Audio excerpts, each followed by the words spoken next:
So ayun mga kapabakal natin dyan, tayo nga po pala ay nasa ika 20k followers na po. Kaya maraming salamat po sa lahat ng nakasubaybay sa ating pabakal sa daet.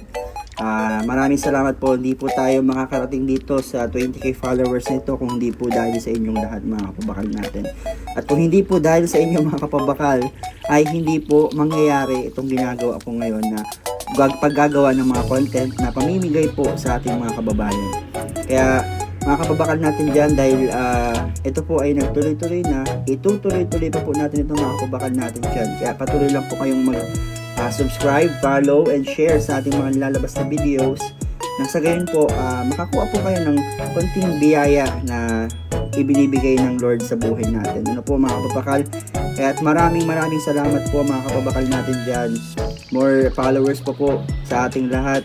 Sa gayon po, marami pa po tayong matulungan na kababayan dito sa bayan ng Camarines Norte, Camarines Sur, Bicol Region, mga kababakal natin dyan. At hindi lang sa buong Kabikulan, kundi po sa buong Pilipinas, madamay natin sila lahat. Maabot sila lahat sa pamamagitan ng ating mga ginagawa mga kababakal. Kaya wala po akong hangad kundi makatulong lang po sa inyo. Hindi po ang kasikatan, hindi po ang fame, kundi makapag-abot lang po ng biyaya sa ating mga kababayan. Kaya maraming salamat po kababakal natin dyan. Happy 20k followers po sa ating lahat. Maraming salamat po. Lahat po ng itong ginagawa natin ay sa Diyos lamang po ang kapurihan, hindi po sa akin. Kaya to God be the glory kababakal. Ang Diyos lamang ang maitaas sa buhay ng bawat isa. In the name of Jesus, Amen.